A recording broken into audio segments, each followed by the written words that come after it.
Assalamualaikum warahmatullahi wabarakatuh. Bismillahirrahmanirrahim. Ashhadu an la ilaha illallah wa ashhadu anna Muhammadar Rasulullah. Allahumma salli ala Sayyidina Muhammad wa ala ali Sayyidina Muhammad. Rabbi israh li sadri wa yassir li amri wahlul 'uqdatam min lisani yafqahu qawli. Amin. Bismillahirrahmanirrahim. Salam hormatku, salam ta'zimku buat para sahabat-sahabatku tercinta dimanapun Anda berada, baik yang ada di dalam ataupun yang ada di luar negeri. Semoga kita semua senantiasa di dalam limpahan rahmat dan hidayah Allah Subhanahu wa ta'ala. Amin ya rabbal alamin. Alhamdulillahi rabbil alamin.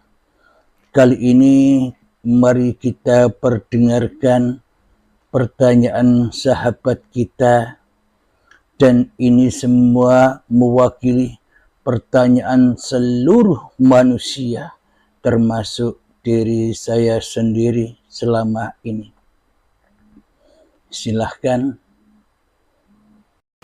Assalamualaikum warahmatullahi wabarakatuh. Salam santun, salam sejahtera untuk kita semua.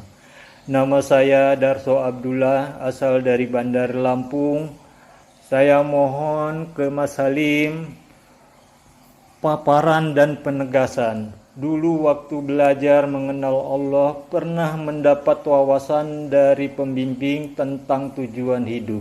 Tujuan hidup adalah menghidupi kehidupan di alam kehidupan. Pertanyaan saya, setelah manusia menjalani kehidupan di dunia atau mangkat, apakah masih ada alam kehidupan lain? Yang kedua, menurut pendapat saya, ada kehidupan alam zat Allah atau ruh di akhirat. Demikian atas bantuan dan paparannya. Terima kasih. Wassalamualaikum warahmatullahi wabarakatuh. Salam santun. Alhamdulillahirabbil alamin.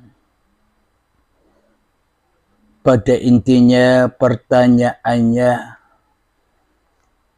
mau kemanakah kita kembali? Bagaimanakah rasa atau peristiwa nanti setelah manusia menemui ajalnya, menemui syakaratul mautnya, menghadap Tuhannya? Katanya ada yang nanti melewati alam kubur, siksa kubur, padang mahsyar, lewat hari kiamat, kebangkitan, hari hisab, wassiratal mustaqim, neraka dan surga, hingga endingnya ketemu Allah. Katanya begitu. Pemahaman versi hawa nafsu, pemahaman versi seluruh umat manusia. Kenapa itu semua terjadi? Karena Allah, karena Tuhannya, karena Bapaknya, karena Allahnya, karena Gustinya, dan karena Sang Hyang Widihnya, atau nama-nama Tuhan apapun agamanya, semuanya Tuhannya hanya fiktif saja. Allahnya fiktif, tipu-tipu. Allahnya fiktif, tipu-tipu. Gustinya fiktif, tipu-tipu. Bapaknya fiktif, tipu-tipu. Gustinya, Sang Yang Widinya, apapun yang disembah dan dimulia-muliakan oleh hawa nafsu, yang dimulia-muliakan oleh manusia, selama ini yang disebut Tuhan, apapun namanya dan apapun agamanya, semuanya fiktif, gorowan, bohongan, dusta saja di hati kita. Apa maknanya? Bertuhan kepada siapapun kita, selama ini kita hanyalah bohongan, dusta saja, fiktif saja. Kenapa? Karena hawa nafsu kita, karena diri kita, di dalam hati kita lebih fakta, lebih nyata, lebih jelas, lebih hidup, lebih berkuasa daripada apapun yang Anda pertuhankan selama ini, yang ada di luar diri Anda, diri kita. Yang kita pertuhankan selama ini, yang kita faktakan selama ini di dalam hati kita, hanyalah diri kita sendiri yang wujud, hanyalah diri kita sendiri yang hidup, dan hanyalah diri kita sendiri yang seolah-olah berperan sebagai Tuhannya di dalam hati kita masing-masing. Apapun agamanya, siapapun orangnya, golongan apapun, mazhab apapun, aliran apapun, toh kelakuannya ya sama saja. Manusianya masih sangat membela manusianya di hatinya. Manusia memfakta-faktakan dirinya yang berkuasa di dalam hatinya daripada Tuhan yang disembahnya selama ini di dalam hatinya. Jadi dirinya lebih nyata, dirinya lebih wujud, diri kita merasa lebih berkuasa daripada kuasanya Tuhan. Selama ini kan demikian. Apapun nama agama Anda, apapun nama Tuhan Anda, apapun golongan aliran Anda, semuanya toh begitu. Manusianya pasti membela manusianya di dalam dadanya. Nggih mboten? Iya tidak? Sama, saya pun juga begitu. Anda jangan melihat, Anda jangan memandang, Anda jangan silau dengan saya, dengan apa yang saya katakan. Kita sama-sama ciptaan Allah. Jadi silaulah dengan Tuhan yang selama ini tidak kita pertuhankan di dalam hati kita.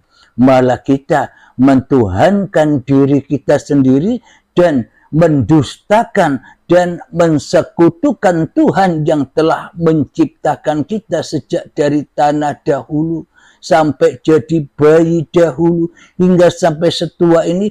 Allah, Tuhan, Sang Penguasa telah kita dustakan, telah kita fiktifkan.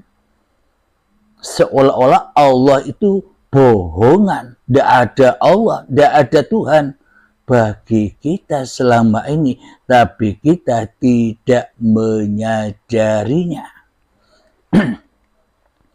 Terus kalau demikian, apakah kita dinyatakan atau disebut sudah bertuhan? Nyatanya di dalam hati kita tak ada Tuhan selain diri kita sendiri yang wujud, yang hidup, yang nampak, yang jelas di dalam diri kita sendiri.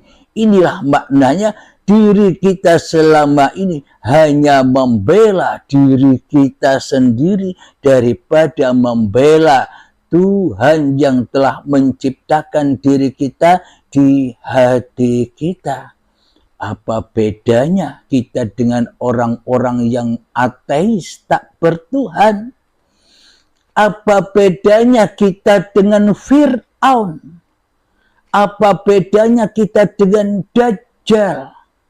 Apa bedanya kita dengan Ya'juj wa Ma'juj?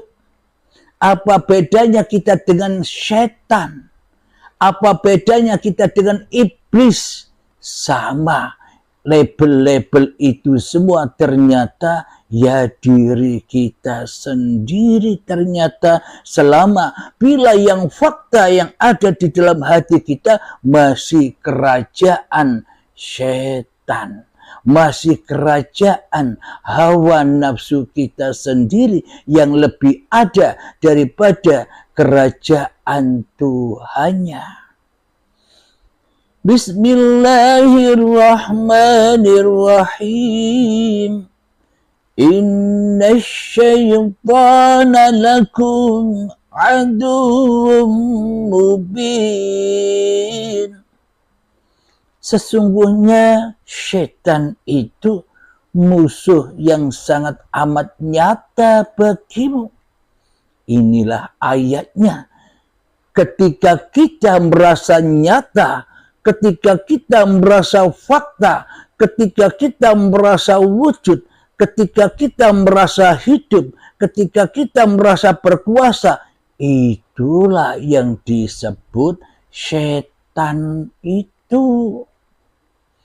Karena diri kita merasa fakta, merasa nyata, merasa wujud, merasa jelas daripada faktanya Tuhan kita fiktifkan, pencipta kita fiktifkan, seolah-olah kita bukan ciptaan siapa-siapa, kecuali kita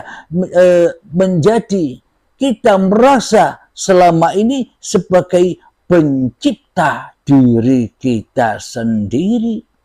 Hidup ini hidupku sendiri, badan ini adalah badanku sendiri. Dan semua apapun yang kulakukan seolah-olah semua hanya milikku sendiri. Apa bedanya kita dengan Allah selama ini yang merasa berkuasa atas segala hal hidup dan badan ini, yang merasa berkuasa atas seluruh af'al, atas seluruh zat, atas seluruh asma, atas seluruh sifat yang selama ini kita akui sebagai milik kita. Jadi percumalah pembahasan kajian hakikat makrifat yang selama ini kita bangga-banggakan. Zat, sifat, asma, af'al yang kita banggakan dibahas-bahas, dikaji-kaji. Toh yang jadi Tuhan masih setannya. Karena manusianya tidak mau membela Tuhannya sebagai Tuhan yang mentuhaninya, akan tetapi manusia masih jaga-jaga makrifat seolah-olah manusia merasa lebih makrifat daripada Tuhannya.